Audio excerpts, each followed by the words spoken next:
Sadhguru, you tell us story about how Krishna Guru cannot handle situation with his son when his kidnaps happens. How you can explain he is Guru, he is great master, he cannot handle these situations. How we can, simple people, can handle situations? The great men in the world, those men who stand out as truly great, are not people who could handle everything in their life. They are not people who could they are not fix-all people. But they are people, no matter what happened, they maintained a certain balance and fulfilled the purpose of their life without deviating from what was right within themselves. Circumstances that they faced always, invariably, were far more extreme compared to what the people that you call as normal go through in their lives. Much more extreme, much more difficult, much more challenging. But in spite of all that, they did not deviate from whatever was right within themselves. So it is that which makes them great, not because they are fix-alls and do-alls. There are no fix-alls and do-alls in the world, no matter who he is. If anybody claims so, he doesn't know anything about life then. He is not sufficiently seasoned with life. Only an immature person who is not sufficiently seasoned with life will believe that he is a fix-all. One who is seasoned with life knows many things may not happen the way you want them. Many things may turn against you. Things that you have worked for your whole life may just collapse for some stupid nonsense. It happened in Krishna's life. But he did not deviate from what his life is about. People who proclaimed that they'll give their life for him this moment, turned around the next moment and spat at him. But this did not take him off what he saw as right thing to do with himself and life around him. It is this that makes a man great, not because he's a fix-all. There is no fix-all in the world. You thought I am a fix-all, is that why you're here? I am not a fix-all too. I am putting my 10 fingers in 20 different holes and seeing how it doesn't leak off. You have 10 fingers, but usually you're just trying to plug one hole with 10 fingers. I'm trying to plug 20 holes with 10 fingers. All the time somewhere it's leaking.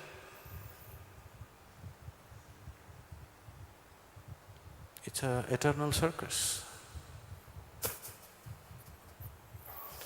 There are always 10 holes leaking at any point in my life. But that doesn't break you, that doesn't make you deviate. It may kill you, but still it doesn't deviate you from who you are. It doesn't subjugate you. It doesn't destroy you. It may bring death to you, but it'll not destroy you. That's what makes a person great, not because he can do everything. What he's trying to teach is Dharma. What is Dharma? This question came up in Krishna's life.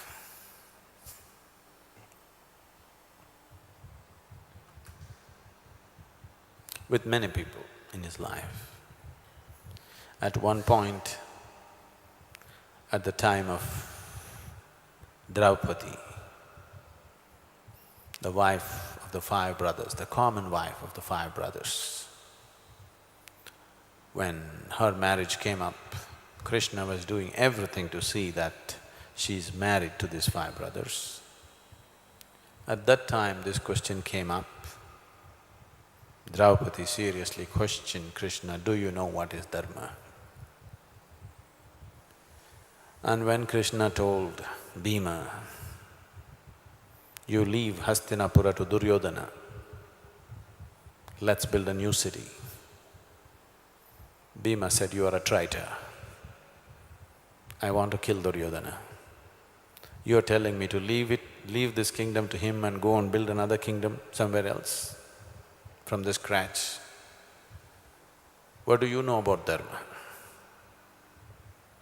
Similar questions came from Arjuna, similar questions came from many people. People question Krishna, do you really know what is Dharma? I will not go into the individual detailed answers that he gave, but the general thing is, Krishna admitted, even I do not know what is Dharma in terms of action right now, because action is subject to situations.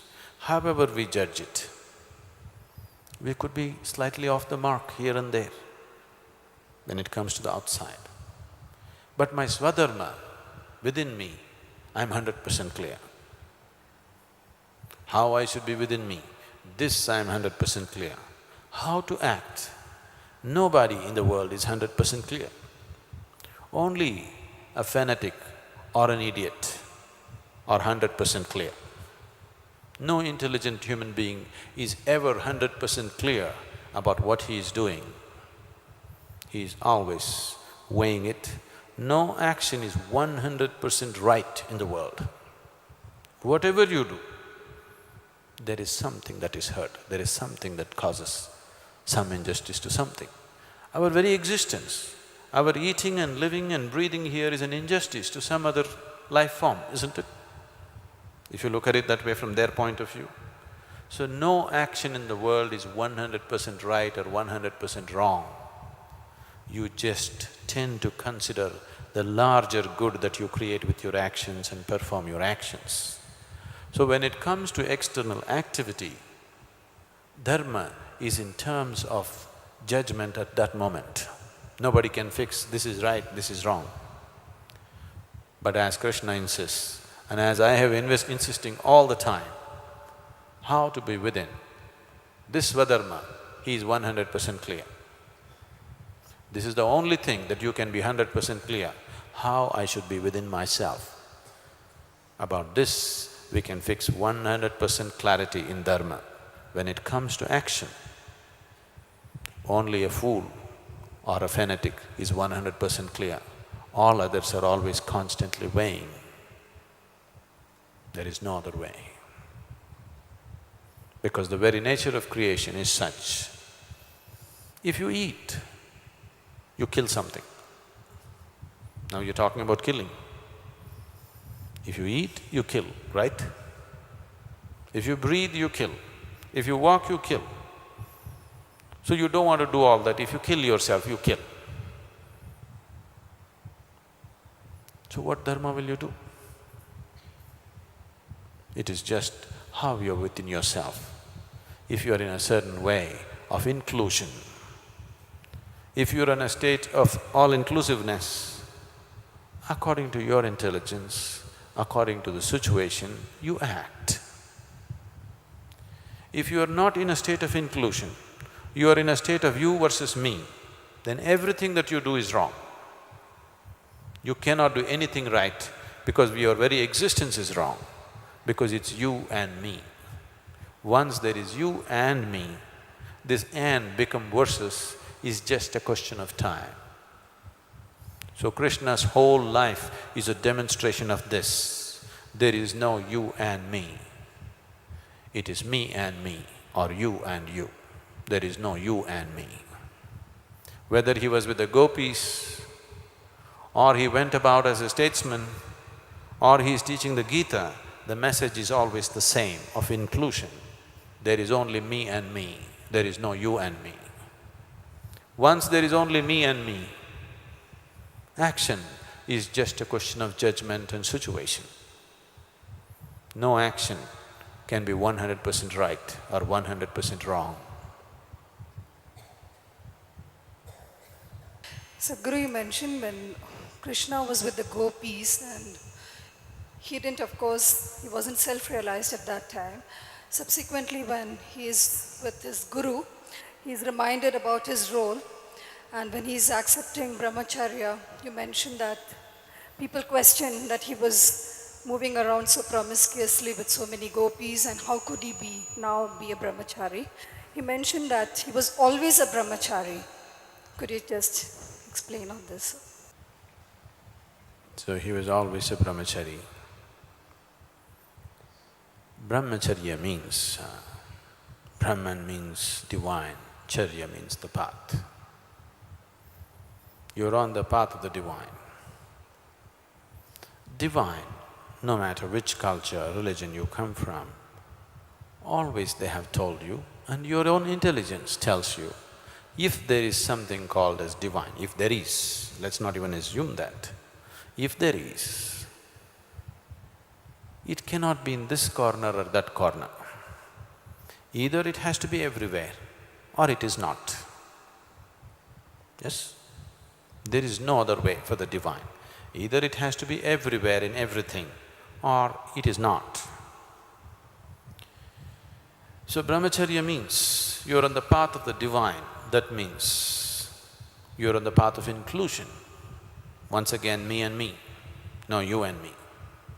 So once you are me and me, you are not yet there, you're practicing brahmacharya. You want to get there. You don't want to create the divide.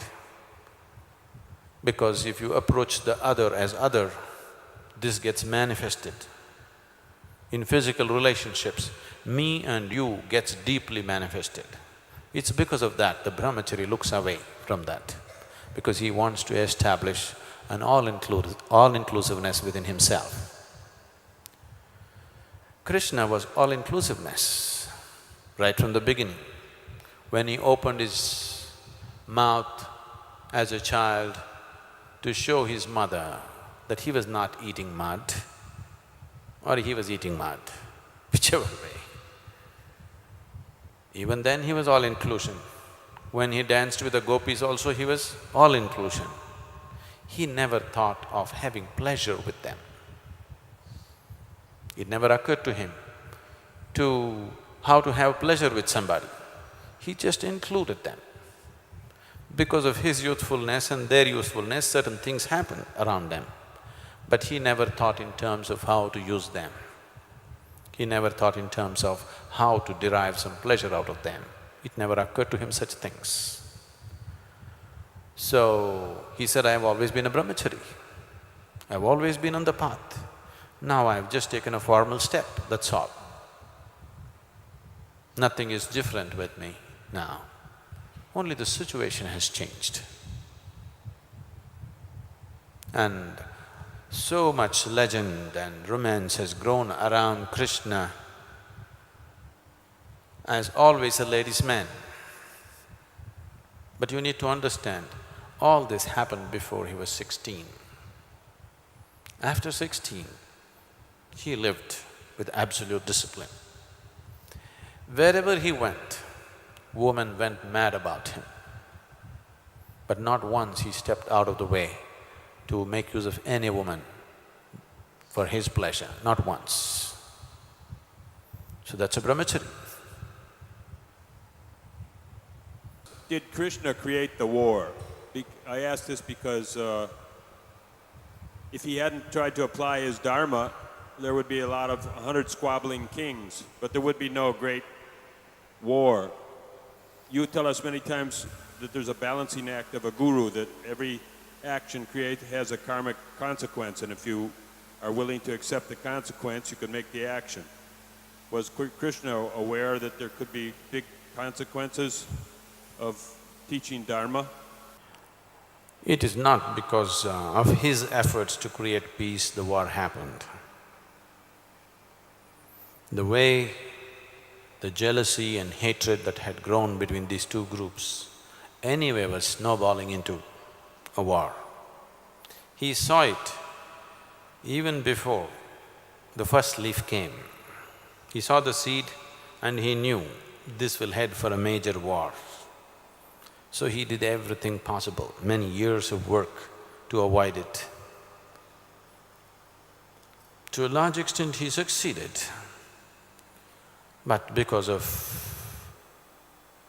basically one man's greed, he wouldn't let it happen, he took it towards war. This war happened in terms of, we were just looking at this that day, these 5 brothers and these 100 brothers. The 100 brothers are born to a blind king, the elder brother. The 5 brothers are born to the younger brother, who was the king because his elder brother was blind. But rightfully, it is the elder brother who should have been the king. But because he is born blind, he did not get that. The younger brother got it.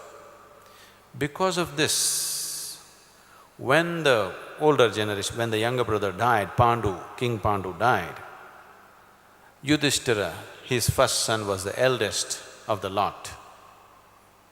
They made him the king.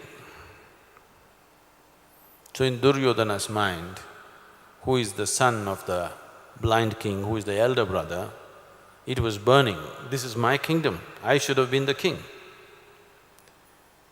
But he got the chance simply because my father is blind. Right from his childhood, Duryodhana showed a certain quality of wantonness about himself. He's a great warrior. Many people loved him for who he is, a powerful man in many ways. But this sense of jealousy which drives him to somehow put somebody else into suffering, he wants to somehow see the Pandavas suffer because they excel in everything. They studied together, these 5 brothers excel in everything that they do. So somehow he wanted to put them to suffering. So the first thing that they did was, he concocted a plan and they said, why don't these 5 brothers go on a vacation to a place called Varnavatha, where they built a palace with very combustible material, mainly using lark and jute. A nice palace they built for these 5 people. The 5 brothers really believed they're going for a vacation and they went. On the way, Vidura, another of the brothers, born to, not in the royal line, but to same father, but born to a maid who was the minister in Hastinapur, came and in a manner of a riddle, he warned them that something else is planned for you, watch out, because he loved these 5 brothers immensely, because they showed virtue and quality and generosity right from their childhood. So he just told them, the wise man, one who is wise, will read the intention of the enemy, will not wait for his action. And a fox escapes the forest fire by taking the underground route. So Yudhishthira understood that they are to be put to fire. So when they went to the palace, they checked out and they knew it was built of all combustible material. So Vidura also sent a miner who is capable of digging a tunnel to help them. So from inside the palace, they dug a tunnel out and waited. They wanted to make it look genuine. So when the right moment came, they themselves set fire to the palace and escaped through the tunnel. Because there were servants and many others in the palace, they all died, including some soldiers who were there to guard so that these brothers don't escape. All of them died in the fire, but these 5 brothers and the mother escape through the tunnel. Everybody believed the brothers are dead, but they went into the forest to live in unnoticed by anybody. Nobody knew that they are still alive. Vidura had warned them, but he still doesn't know whether they have really escaped or not. So there was celebration in the heart of Duryodhana. But outside, he put on a mourning. He declared a state mourning, my dear brothers are dead. He put on a whole act of being very sorrowful because his 5 brothers are dead, and had a huge ceremony conducted to send them to heaven. Everything he did, thinking that they are dead. But after a period of over 14 months or so, they surfaced. They surfaced in King Drupada's palace to claim Draupadi as their wife. To marry Draupadi, they had set up a very tough test. One has to be an extraordinary archer to do this. And there were only 3 or 4 people who could do this kind of archery, and they knew who they were. They were hoping Arjuna, one of the brothers who was an expert archer, would come. But they had just disappeared. Krishna is the one who went and informed Drupada, they are still alive, Arjuna will come. But where they are, nobody knows. So the test that was set up was, in the ceiling there was a fish which was going round, not a stationary one, it was rotating. And there was a bowl of oil here which reflects the fish which is rotating. So looking at the reflection in the oil, they have to shoot the eye of the fish. This is a training that archers went through, that without looking at the object, they have to shoot. Arjuna was such an expert archer. During his training, when all the Kuru brothers and the Pandava brothers were learning archery from Dronacharya, one day Dronacharya decided to set up a test for all of them. They set up a wooden bird on top of the tree. One by one, he called the brothers and asked them to aim at the… He said, you must hit the neck of the bird. You must get the arrow in the neck. Aim at it. When I say shoot, you shoot. When they had the bow fully stretched and waiting to shoot, Drona asked them, what do you see? People said, I see the tree, I see fruits, I see the bird, I see this, I see the clouds. Different people said different things. When Arjuna's turn came, Drona asked, what do you see? When he had the bow fully stretched, what do you see? He said, I just see one point on the neck of the bird. That's all I see. And that's how he was.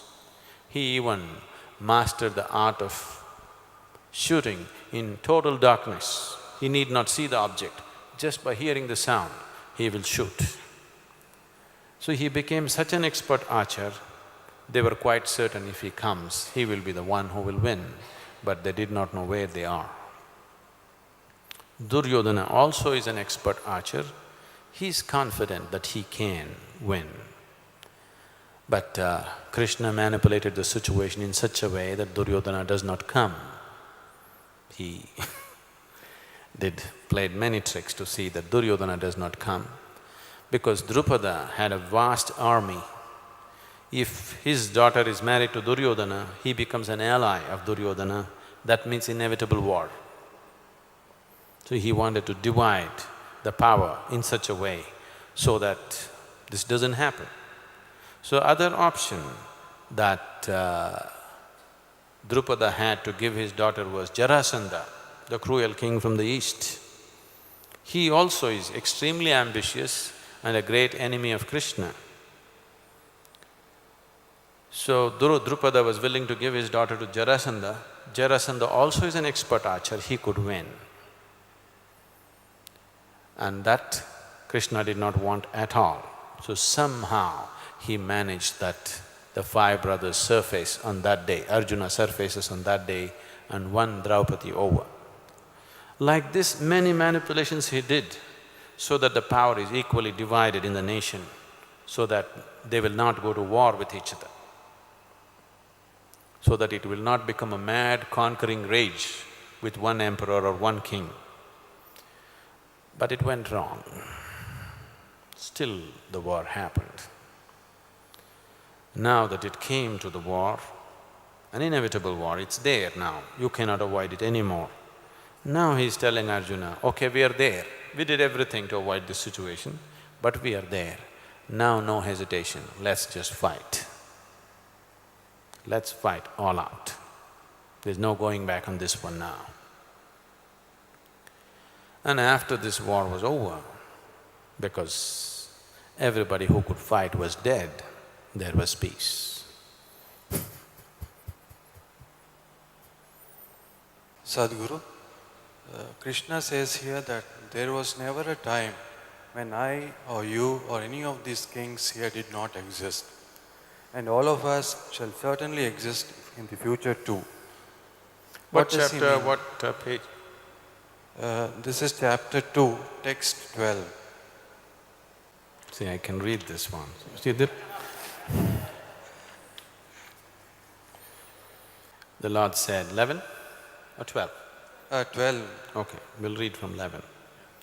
The Lord said, "You have spoken wise words and lamented for those who do not deserve lamentation. The learned lament neither for the living nor the dead. There was never a time when I or you or any of these kings here did not exist, and all of us shall certainly exist in the future too." That's what you're asking. Yeah. If these words are taken just as words, they are very dangerous words. The second chapter of the Gita, whatever comes here and probably the next one, they're very dangerous words. If they're just taken as words, that's one reason why we have spent 3 days before we come to Gita, because we wanted you to imbibe his personality to some extent, so that you don't misinterpret him by his words. You have spoken wise words. He's admitting that Arjuna's words are wise and lamented for those who do not deserve lamentation.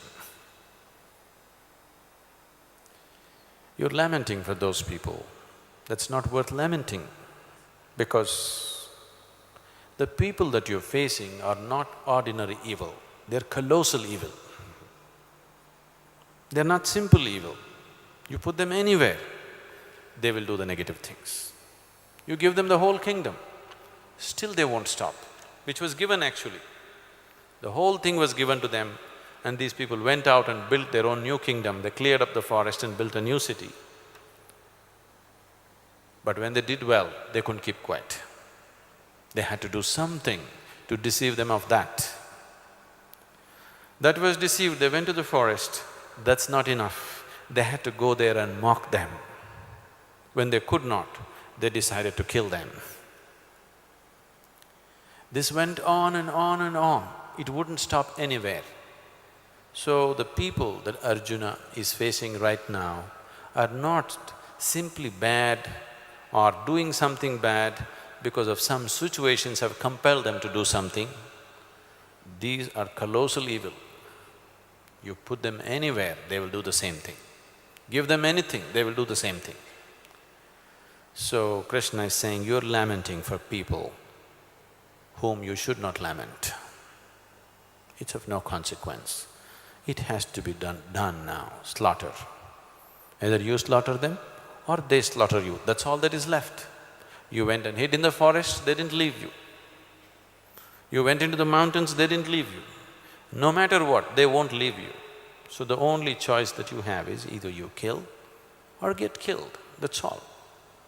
Better you kill, because at least if you kill, maybe you will do little better than them. Maybe you won't be 100% right, but I'm sure you will do better than them. With that confidence, Krishna is saying, go ahead now. So, there was never a time when I or you or any of these kings here did not exist. And all of us shall certainly exist in future too. Now he's talking about life in its essential quality, not life as people. So the life in front of you, you cannot harm it. You cannot obliterate it, don't believe such things. You cannot really obliterate life. You are only going to put an end to this person now who is standing in front of you. But he continues, so do you. It's always been. When we say, whatever you consider as divine, whatever is the source of creation, must be eternal, isn't it? Even from your understanding. Okay, you don't know it. I'm saying even from your understanding, that which is the source of creation must be eternal, isn't it? Creation itself is not eternal, it comes and goes. But that which is the source of creation must be eternal. So in that context he's saying, don't you worry, your whole business is with the physical surface. Whether you live, if you live joyfully, this physical is meaningful. Once you have decided, wherever you are put, you are only going to make misery out of it. You will make anger out of it, hatred out of it, violence out of it. It is all right to obliterate the physical, but the deeper dimension of who is standing in front of you cannot be killed. They have always been, they will always be. The same is true with you, the same is true with them. So do not lament about these things. Now a time has come when in the physical plane of reality you have to take action. Destruction is needed. This is why, because he is coming from this experience, he was pained and hurt when people were pained. He laughed with people, he cried with people. But now, he turned himself to a different gear. Now he's not standing there as another human being among human beings. He is standing there as ultimate nature. When he is standing there as a divine possibility, now he speaks in a completely different tongue. This same man, Krishna, when he stood there as a human being, just because a man had 6 welts on his back, he risked his life to nurse those 6 welts on somebody's back. You know, we were looking at this in Punyajana's ship. But this same man now says, you can slaughter this 100,000 people, don't worry, it is just the body. But he didn't say that when that man was in pain with 6 welts on his body. You need to understand this. When he stood there as a human being, he was a fantastic human being. Now he's standing here as a divine possibility, he is no more concerned about the physical. He is just talking about, let's melt the pots. Anyway, they'll get reshaped again. Right now, they're all cracked up. No point trying to struggle with them. Let's melt the pots off. They will anyway find their way. You cannot take away the source of who they are. You can only take off the surface. Let's do it. Can you see the difference in the man? He sticks his life out just to nurse 6 wounds on somebody's back. Now he's willing to take 100,000 lives with a smile on his face. So you have to look at the statement, from whom it is coming.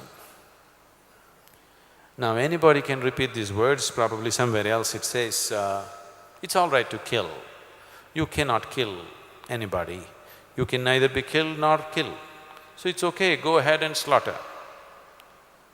Someone else who is not in this state should not speak these words. This is why I always tell people, don't read the Gita, because you will go according to your logical mind and it'll be very convenient for all the pain and suffering that you heap upon other people. After all, what is there? Nobody dies and is born, it is okay. This is true only when it's true with you also. Only when it is true with you also. You are also beyond pain, you are also beyond suffering, you are also beyond life and death. Only then you say these words. Otherwise, you don't parrot these words at all. It's not for you to say this. When it comes from Krishna, it is genuine and true. If somebody else just parrots these words, it is utter falsehood.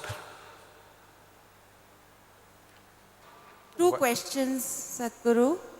One is that wise people like Bhishma and Drona, how they could get themselves to be on the side of Duryodhana. And the second question is that in the course of his religious treatise, the Gita, why does Krishna have to keep on saying that I am everything? Why he could not explain it in such a way that there would be no duality in our understanding of the Gita?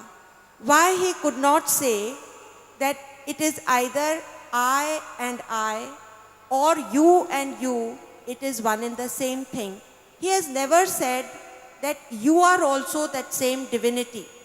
He has only attributed all the divinity to himself.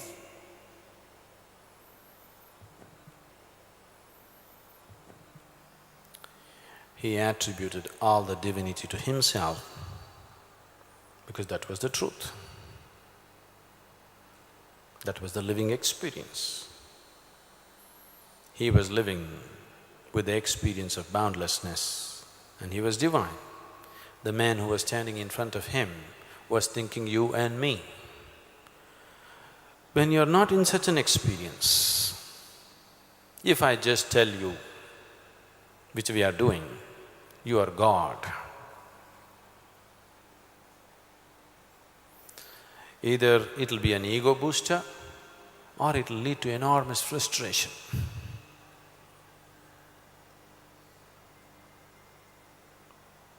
I am God, but what the hell, tomorrow I have to go to the office.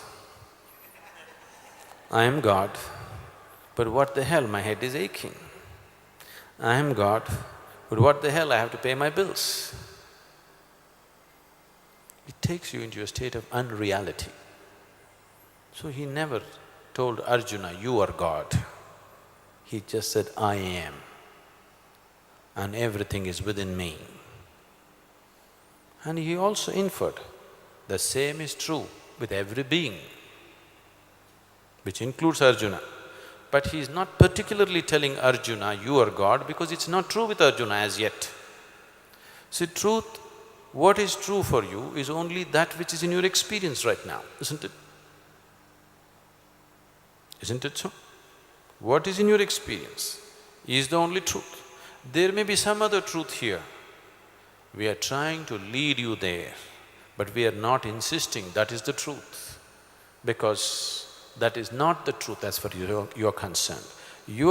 As far as you're concerned, where your experience is, that is the truth. What Krishna is talking is fairy tale. So he doesn't want to put you in that position. So he is saying, I am God, I am the ultimate divinity, I am all-inclusive. That means you are also part of this. This God thing has not come to me as my property, you are also partner in my Godhood. Is that not good enough? We should have spelled out, you are also God. He is saying, my Godhood is only because you are also a partner in it. If you were a devil and I am all-inclusive, I could not be God, a part of me is devil. Yes? If all of you are devils and I am all-inclusive, can I be God? A large part of me is devil, isn't it? So when he says, you are also a partner in my divinity, isn't he telling you that you are also divine? But it is not at an experiential reality for you, so he is not referring to you that way. So now, based on this, why people like Bhishma and Drona, who are supposed to be wise men, are on the side of Duryodhana? See, there is a difference between good people and realized people. Lot of people in his lifetime and even now called Krishna a charlatan, a fake, a rogue, a smiling rogue. Because he's not going by the moral and ethical codes of the day. He's just doing whatever he feels is right to make or to produce an appropriate result in the situation. Bhishmas and Dronas do not come from this space, they come from a moral code. Bhishma is hell-bent on living by his vows. If I say something, at any cost I will do it. It does not matter what harm it causes to myself and everybody, but because I have uttered it, I will do it. He is in this kind of vanity. He is a good man, but very destructive man in many ways, to his own life and people around him, because he goes by his moral code and ethical codes by the word. He won't deviate for a moment. He became a venerated leader, a venerable leader, because of his integrity. Nobody ever questioned his integrity, but his judgment of life, very poor. His integrity is absolute, but his judgment of life is very, very poor. So why he is on the side of Duryodhana? He is not on the side of Duryodhana. His life is dedicated to serve the king of Hastinapur. Even if a donkey is the king, he will serve. It is like, right now, you identify yourself, I am a very good Indian. You want to serve India. So depending upon which leader is right now leading the country, you will serve that man, isn't it? No matter who he is, you serve him. No matter what nonsense he is doing, you serve him because you have committed to serve India. Right now, let us say, the chief of the army, either in India or in United States or in any place, tomorrow if the Prime Minister of this country or the President of this country decides to go on a foolhardy war, can the chief of the army say, no sir, this is not a good thing, I'm not going? Can he? He just goes. Everything in him says this is wrong, but still he goes and he will do what he has to do. Every moment of his life, he knows what he's doing is wrong, still he goes and he does it. That's what Bhishma is. Every moment of his life, he knew what he's doing is wrong. It's unjust, unfair, cruel, inhuman, but he continued to do it because he's committed to Hastinapur. His service is to the Bharata race. He's dedicated himself to that, he cannot go back on that. He's willing to die, but he cannot leave his service. He chose to die in the end, but he cannot leave the service because he's committed to the nation. That is their state. That's happening all the time, everywhere, isn't it? There is karma held from birth to birth. What should we do in this birth regarding karma? What is the intention? Do you want to preserve it and take it on to the next life, or do you want to dissolve it? What is the intention? If you ask me which direction you want to go, accordingly I'll tell you what to do. Why I'm asking this question is, I understand what you're saying. Why I'm asking this question is, see, there are many people who want to do some good karma so that their life in future will be better. That is one destination. That is one intention with life. There is another set of people who are not interested in the future. They don't want to have a future. They want to go beyond this existence. They are seeing how to go beyond karmic substance itself. No question of good and bad for them. They want to dissolve the very nature of the karma, the very seed of the karma within themselves. That which is the source of this karmic possibility, that itself they want to dissolve. What you call as karma, in one way, if you look at it, it is the glue which sticks you to the body. If karma is completely dissolved, you will not stay in this body. There is no way to stay. You need the stick-on to stay. If you dissolve all of it, you cannot stay. At least consciously you have to do something, some karma, to hold on to the body and go on. So what is the intention? Do you want to be in a better body and meet better bodies next time?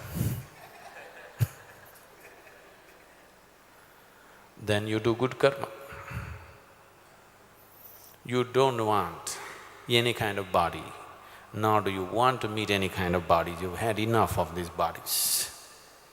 Then there is no good karma, bad karma, you are seeing how to burn the seed itself. So if you want to do good karma, do service in the world, love people around you, do rituals, please the gods, please other kinds of beings who are beyond the physical. There are various things to do, so that next time you're healthier, richer, better bodied.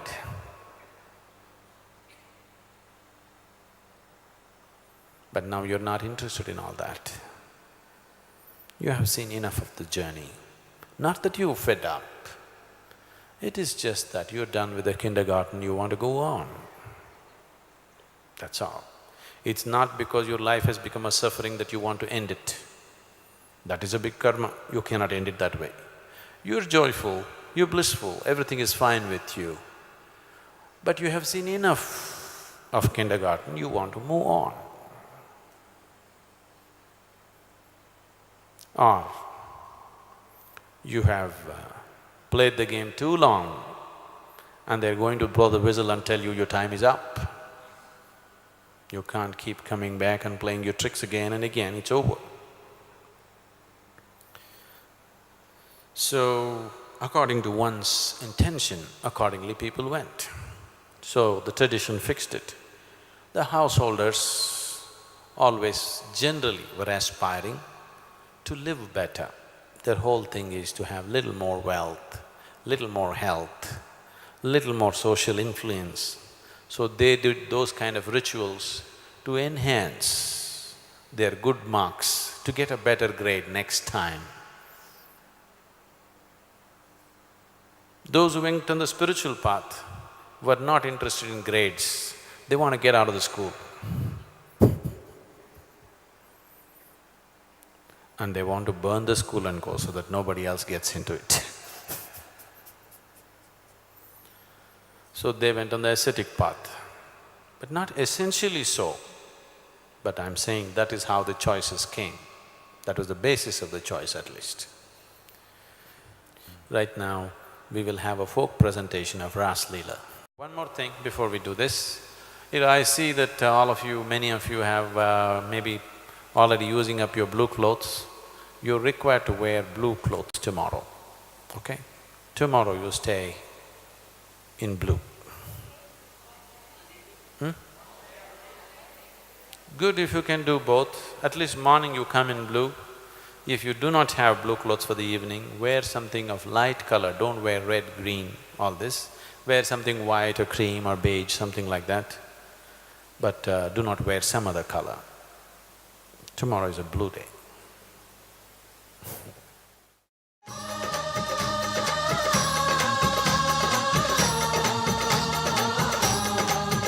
बाजे छे रे बाजे छे हमें बाजे छे बाजे छे नौबत बाजा मारा डिगीपुरी का राजा हेला पर हेलो सुन जो मारा डिगीपुरी का राजा निर्धन को हेलो सुन जो मारा डिगीपुरी का राजा डिगीपुरी का राजा रे डिगीपुरी का राजा दरवाजे नौबत बाजा मारा डिगीपुरी का राजा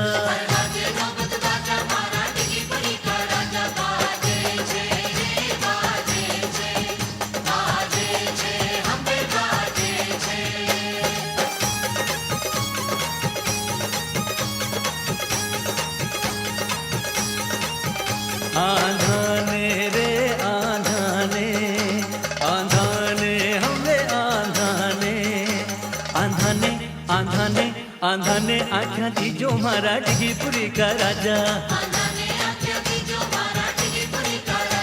बंधने बेटा दीजो मारा डिगीपुरी का राजा कोढ़िया को कोढ़ मिटा जो मारा डिगीपुरी का राजा लंगड़ा ने पगलिया दीजो मारा डिगीपुरी का राजा डिगीपुरी का राजा रे डिगीपुरी का राजा दरवाजे नौबत बाजा मारा डिगीपुरी का राजा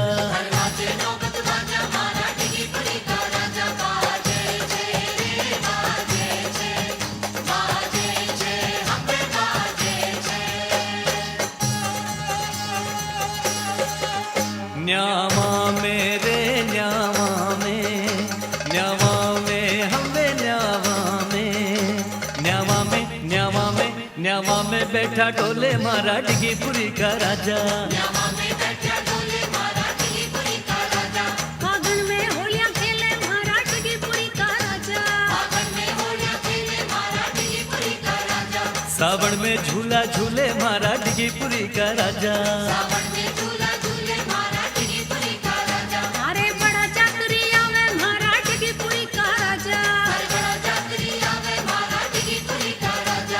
डिगीपुरी का राजा रे डिगीपुरी का राजा दरवाजे नौबत बाजा मारा डिगीपुरी का राजा